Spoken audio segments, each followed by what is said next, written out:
প্রিয় নবম শ্রেণীর ছাত্রছাত্রীরা, আজ আলোচনা করব তোমাদের সেকেন্ড ইউনিট টেস্ট পরীক্ষার ভূগোল সাবজেক্টের 2026 সালের অতীব গুরুত্বপূর্ণ একটি কোয়েশ্চেন পেপার নিয়ে। তাই ভিডিওটি প্রথম থেকে শেষ পর্যন্ত দেখো, কেননা তোমাদের পরীক্ষায় এমন প্রশ্নই আসতে চলেছে। শুরু করছি আজকের আলোচনা।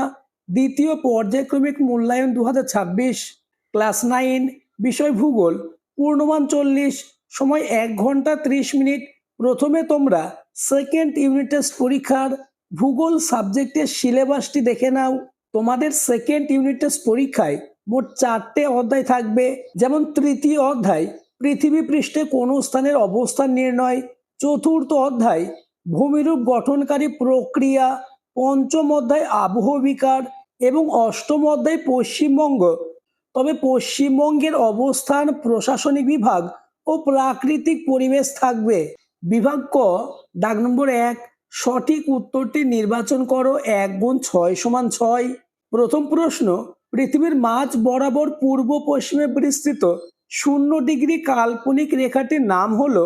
উত্তর হবে অপশন ডি, নিরক্ষরেখা। পরের প্রশ্ন, কোন স্থান ও তার প্রতিপাদ স্থানের মধ্যে সময়ের পার্থক্য হলো। উত্তর অপশন বি, 12 ঘন্টা। পরের প্রশ্ন, একটি পর্বত বেষ্টিত মালভূমির উদাহরণ হলো। উত্তর হবে অপশন এ, তিব্বত। পরের প্রশ্ন, ঘড়িতে দুপুর 2:56 বাজে, এটিকে প্রকাশ করার ঠিক বিকল্পটি হলো। উত্তর হবে অপশন ডি। পরের প্রশ্ন, যে পাত সীমানায় ভঙ্গিল পর্বত গঠিত হয় তা হলো। উত্তর অভিসারী, অর্থাৎ option B is the correct answer. পরের প্রশ্ন, মরু অঞ্চলে যে আবহবিকার প্রক্রিয়া সর্বাধিক কার্যকর হয় তা হলো। উত্তর হবে অপশন এ, যান্ত্রিক আবহবিকার। আমি তোমাদের জন্য সবথেকে বাছাই করা অর্থাৎ এমন প্রশ্নই দিয়েছি যে প্রশ্নগুলি থেকে তোমাদের পরীক্ষায় কমন আসবেই। তাই ভূগোল সাবজেক্টে 40-এ 40 পেতে চাইলে পরীক্ষার আগে প্রতিটি প্রশ্নের উত্তর মুখস্থ করে নাও। পরের প্রশ্ন, নিচে যে জোড়াটি পরস্পর সম্পর্কযুক্ত তা হলো। উত্তর হবে অপশন এ, অগ্নুদ্গম এবং অন্তর্জাত প্রক্রিয়া। পরের প্রশ্ন, টাইগার হিল যে শহরের কাছে আছে তা হলো। উত্তর option C, Darjeeling. Next question, আবহবিকারের ফলে চূর্ণ বিচূর্ণ শিলাখণ্ড মূল শিলার উপরে যে আস্তরণ তৈরি করে সেটি হলো। উত্তর অপশন বি, রেগোলিথ। পরের প্রশ্ন, অক্টোবর মাসে যে ঘূর্ণবাতের সৃষ্টি হয় তা হলো। উত্তর হবে আশ্বিনের ঝড়, অর্থাৎ অপশন বি। নেক্সট কোশ্চেন, উত্তরবঙ্গের একটি নদী হলো। উত্তর হবে অপশন ডি, তিস্তা। পরের প্রশ্ন, হিমালয় পার্বত্য অঞ্চলে এক সময় অবস্থান করত। উত্তর তেথিস সাগর। নেক্সট, পশ্চিমবঙ্গের পশ্চিমে অবস্থিত রাজ্যটির নাম হলো। উত্তর অপশন ডি, ঝাড়খণ্ড। নেক্সট, বিভাগ খ, দাগ নম্বর 2 এর এ, বাক্যটি সত্য হলে ঠিক এবং অসত্য হলে ভুল লেখো। এই প্রশ্নগুলি আলোচনার আগে যারা এখনো আমার চ্যানেলটিকে সাবস্ক্রাইব করোনি, এখনই চ্যানেলটিকে সাবস্ক্রাইব করে দাও এবং ভিডিওটি তোমার বন্ধুদের মধ্যে শেয়ার করে দাও। প্রথম কোশ্চেন, একই অক্ষরেখায় জলবায়ুর কোনো পরিবর্তন দেখা যায় না। উত্তর হবে ঠিক। নেক্সট, কোশ্চেন নম্বর 2, পশ্চিমবঙ্গের নবীনতম জেলা আলিপুরদুয়ার। উত্তর হবে ভুল। পরের প্রশ্ন, মূল মধ্যরেখা বরাবর হাঁটলে জলবায়ুর পরিবর্তন হয়। উত্তর ভুল। নেক্সট কোশ্চেন, ভারতের উচ্চতম মালভূমি হলো পামির মালভূমি। উত্তর ভুল। পরের প্রশ্ন, তাল শব্দের অর্থ হলো হ্রদ বা নিম্নভূমি। উত্তর ঠিক। নেক্সট কোশ্চেন, কার্বনিক অ্যাসিড অক্সিডেশনে সাহায্য করে। উত্তর ভুল। নেক্সট, দাগ নম্বর বি, উপযুক্ত শব্দ বসিয়ে শূন্যস্থান পূরণ করো। প্রথম কোশ্চেন, পশ্চিমবঙ্গে অবস্থিত ভারতের উচ্চতম রেল স্টেশন ড্যাশ। উত্তর ঘুম।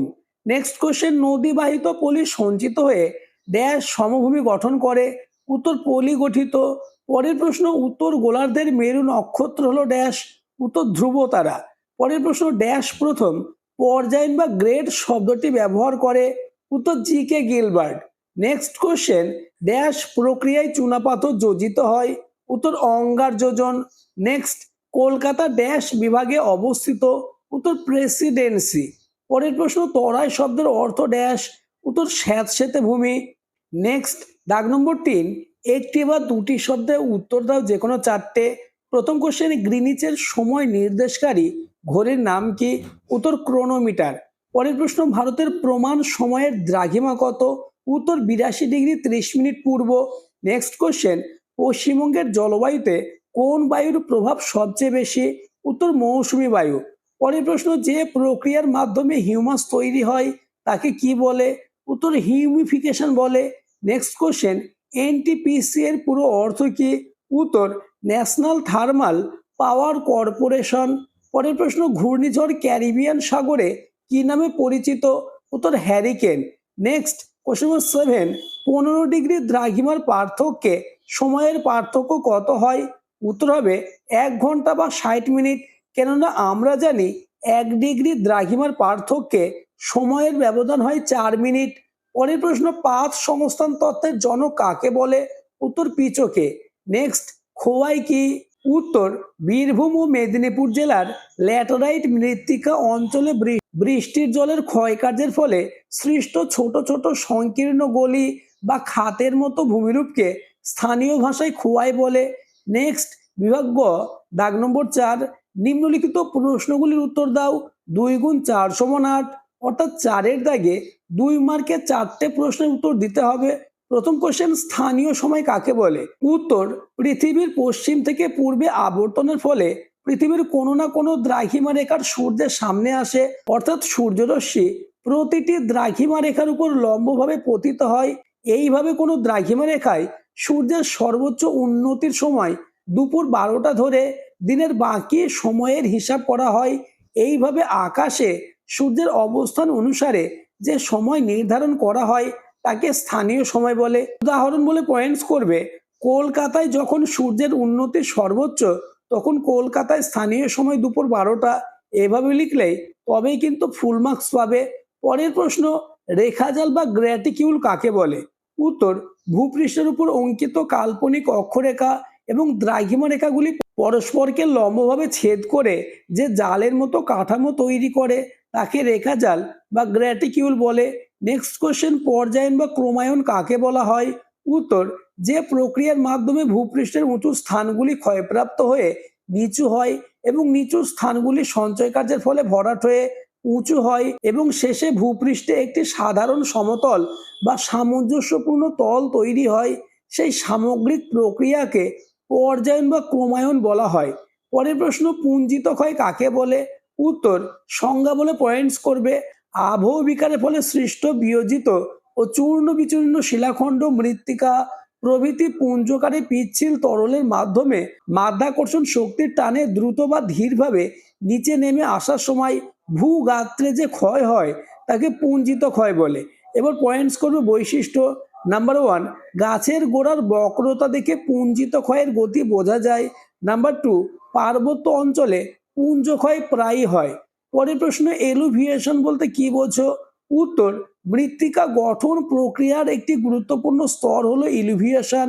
বৃষ্টির জল যখন মাটির উপরের স্তর অর্থাৎ এ স্তরে পড়ে তখন সেই জল মাটির মধ্যস্থিত খনিজ পদার্থ, পুষ্টি এবং সূক্ষ্ম কণাগুলোকে দ্রবীভূত করে নিচের স্তরে নিয়ে যায়। মাটির উপরের স্তর থেকে এই খনিজ পদার্থের অপসারিত হওয়ার পদ্ধতিকে এলুভিয়েশন বলা হয়। পরের প্রশ্ন, সুন্দরবন অঞ্চলের নদীগুলি দুটি বৈশিষ্ট্য লেখো। উত্তর নাম্বার 1, প্রায় সব নদী এক সময়ে ভাগীরথী হুগলির শাখা ছিল। নাম্বার 2, নদীগুলি উৎসের দিকে পলি জমার ফলে মজে গেছে। পরের প্রশ্ন, তরাই ও ডুয়ার্স অঞ্চলের মাটির দুটি বৈশিষ্ট্য লেখো। উত্তর প্রথম বৈশিষ্ট্য, নুড়ি ও বালির আধিক্য। হিমালয়ের পাদদেশে অবস্থিত হওয়ায় এই মাটি মূলত নদীবাহিত পলি বালি এবং বড় বড় নুড়ি পাথর দিয়ে গঠিত। মাটির গঠন বেশ আলগা ও স্থূল প্রকৃতির হয়। দ্বিতীয় পয়েন্টস করবে অম্লভাব ও পুষ্টির অভাব। প্রচুর পরিমাণে বৃষ্টিপাতের ফলে মাটি থেকে ক্ষারকীয় উপাদানগুলি ধুয়ে নিচে চলে যায়, যার ফলে মাটি আম্লিক প্রকৃতির হয়। এই মাটিতে জৈব পদার্থ থাকলেও ফসফরাস বা পটাশিয়ামের মতো প্রয়োজনীয় খনিজ উপাদানের পরিমাণ কম থাকে। নেক্সট বিভাগ ঘ, দাগ নম্বর 5, অর্থাৎ 5-এর দাগে তোমাদের 3 মার্কের 4টে প্রশ্নের উত্তর দিতে হবে।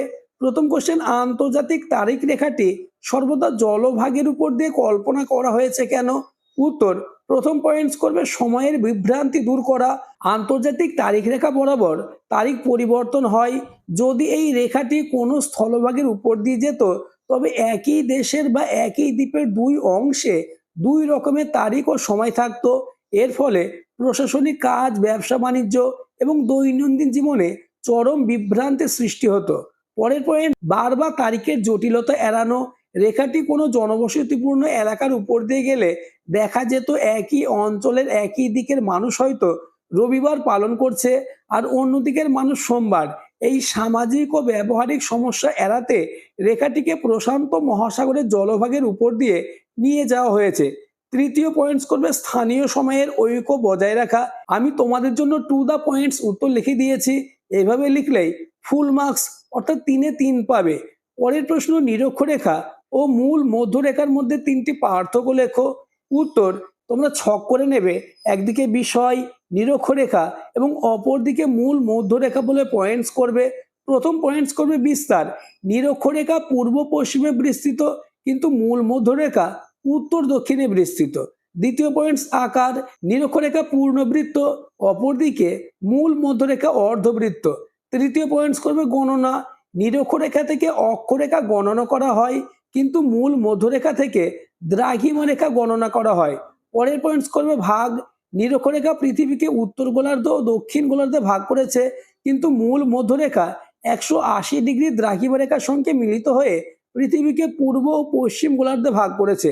পরের প্রশ্ন, উদাহরণ সহযোগে লোয়েস সমভূমির সংজ্ঞা দাও।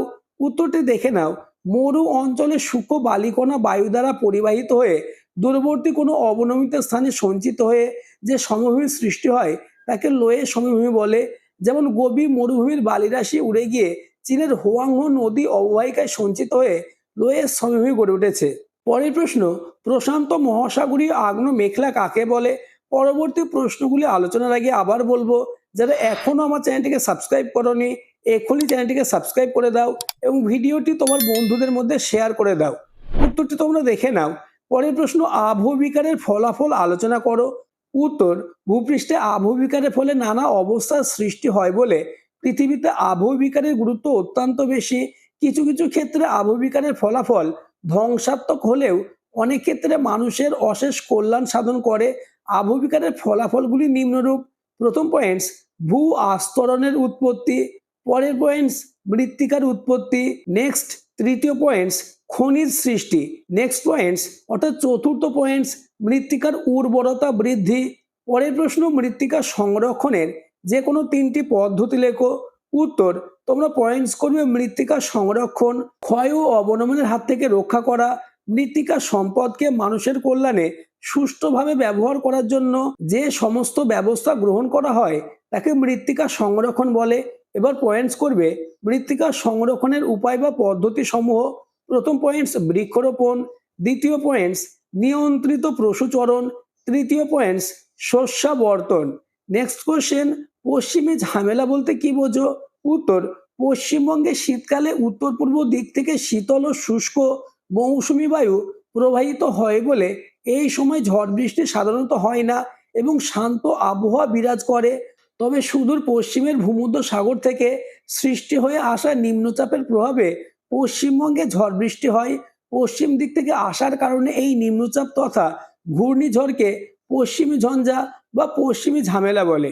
বৈশিষ্ট্য, নাম্বার 1, পশ্চিমী ঝঞ্ঝার প্রভাবে 75 থেকে 100 সেমি পর্যন্ত বৃষ্টিপাত হয়। নাম্বার 2, পাহাড়ে তুষারপাত হয়। নাম্বার 3, অনেক বেলা পর্যন্ত কুয়াশা হয়।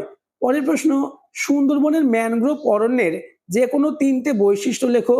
উত্তর, প্রথম পয়েন্টস করবে শ্বাসমূল, দ্বিতীয় পয়েন্টস ঠেসমূল এবং তৃতীয় পয়েন্টস হবে রসালো কাণ্ড। নেক্সট এবং লাস্ট বিভাগ অঙ্গ। 6, যে কোনো একটি প্রশ্নের উত্তর দাও। প্রশ্নের মান 5। তোমাদের সেকেন্ড ইউনিট টেস্ট পরীক্ষায় তৃতীয় অধ্যায় থেকে একটি 5 মার্কের অঙ্ক থাকবে। আমি তোমাদের জন্য যে অঙ্কটি দিয়েছি এই অঙ্কটি ওয়েস্ট বেঙ্গলের 90% স্কুলে আসার সম্ভাবনা কার্যত নিশ্চিত। অঙ্কটি দেখে নাও। পরের প্রশ্ন, পশ্চিমবঙ্গের জলবায়ুতে মৌসুমী বায়ুর প্রভাব আলোচনা করো। পরের প্রশ্ন, পশ্চিমবঙ্গের ভূপ্রকৃতির বৈশিষ্ট্য সংক্ষেপে আলোচনা করো। নেক্সট এবং আজকের আলোচনা লাস্ট কোশ্চেন, পশ্চিমবঙ্গের জলের বহুমুখী ব্যবহার আলোচনা করে জল সম্পদের প্রভাব বর্ণনা করো। আজকের আলোচনা এই পর্যন্ত। আলোচিত প্রতিটি প্রশ্ন মোস্ট ইম্পর্টেন্স, তাই ভূগোল সাবজেক্টে 40-এ 40 পেতে চাইলে পরীক্ষার আগে প্রতিটি প্রশ্নের উত্তর মুখস্থ করে নাও।